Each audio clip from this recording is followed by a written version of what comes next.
আসসালামু আলাইকুম ভিউয়ার্স, আপনারা অনেকেই প্রশ্ন করছেন ভাই আমের বোল ঝরে যাওয়ার কারণ কি, এই বিষয়ে একটি ভিডিও দেবেন। তো আজকে আপনাদের মাঝে আলোচনা করব আমের বোল ঝরে যাওয়া বা ফলন ভালো না হওয়ার কারণ। প্রাকৃতিক উপায়ে মানুষের যেরকম সর্দি কাশি বিভিন্ন রকমের রোগ থাকে, বা যেরকম মানুষের এই রোগের জন্য বিভিন্ন ধরনের খাদ্য বা ওষুধ থাকে। হ্যাঁ, তারপরে তদ্রূপ প্রাণী বলেন, জীবজন্তু, গাছ বলেন, তাদেরও এরকমের মানব দেহের মতোই সব কিছু। তো সেইটার পরিচর্যা বা সেইটার যদি আপনি চিকিৎসা জানেন, তাহলে আপনি 100% ফলাফল পেতে পারেন।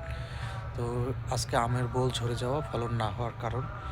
প্রধানত আমরা যেসব গাছগুলা দেখে থাকি যে ঝরে যায়, বেশিরভাগই 1 থেকে 5-10 বছরের গাছগুলা এসবের ফল বেশি ঝরে যায়। বিশেষ করে আমরা যেসব জায়গায় গাছগুলো রোপণ করি, সে গাছগুলো অনেক উঁচু জায়গায় রোপণ করি, যার কারণে এই যে কলমের যে চারাগুলো হয় তার নিচের যে বেসের এরিয়া, ওর যে শিকড় শাখার যে খাদ্যগুলো সংগ্রহ করে, সেটি অল্প পরিসরে হয়, যার কারণে পর্যাপ্ত মাটির নিচে যেতে পারে না।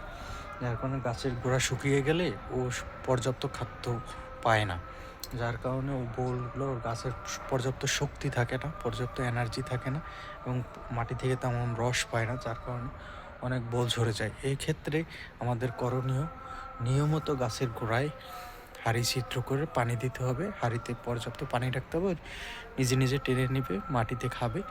এবং প্রতিনিয়ত আম গাছের সপ্তাহে 2 দিন করে আম গাছে বোলে স্প্রে করতে হবে ছত্রাকনাশক। এই সময় বিভিন্ন রকমের ছত্রাক বা ডগা শুকিয়ে আসে, যখন আপনি গাছের গোড়ায় পানি দেবেন তখন গাছ সতেজ থাকবে। এই সময় আপনার দেখা যায় যে 15 দিন থেকে 20 দিনের ভিতরে বোল থেকে গুটি চলে আসে।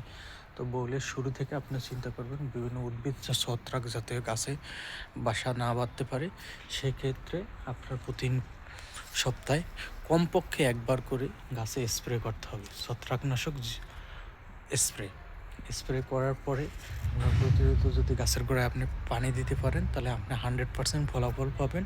এবং যখন গুটি আসবে পালাক্রমে বিভিন্ন রকমের স্টেপ আপনাকে নিতে হবে। তো তারপর পোকা দমনের, গুটির পরেরটা হয়েছে গুটি আসার আগ পর্যন্ত আপনার ছত্রাক দমন এবং গাছের গোড়ায় পর্যাপ্ত পরিমাণে পানি সরবরাহ করতে হবে, এবং এর গোড়াটা একটা বাদ দিয়ে দিতে হবে যাতে পানিটা বাইরে না চলে যায়, গোড়া থেকেই গাছটা শোষণ করে নেয়। তো এইভাবে আপনি যদি পালাক্রমে 10 থেকে 15 দিন করেন, তাহলে আপনার এই যে মুকুলের আমগুলো থেকে যাবে। পরবর্তীতে গুটি হওয়ার পরে বিভিন্ন রকমের যদি আপনার জীবাণু বা পোকা লাগে, তখন সেই পোকা নির্ধরণের কীটনাশক আপনি ব্যবহার করবেন। আর যদি না লাগে তাহলে তো আপনার প্রয়োজনীয় নেই। তাই হতাশ না হয়ে আপনারা এই পদ্ধতি অবলম্বন করুন, 100% ফলাফল আপনারা পেয়ে যাবেন। ধন্যবাদ সবাইকে। আমাদের ভিডিওটি ভালো লাগলে আমাদের চ্যানেলটি সাবস্ক্রাইব করে পাশে থাকবেন।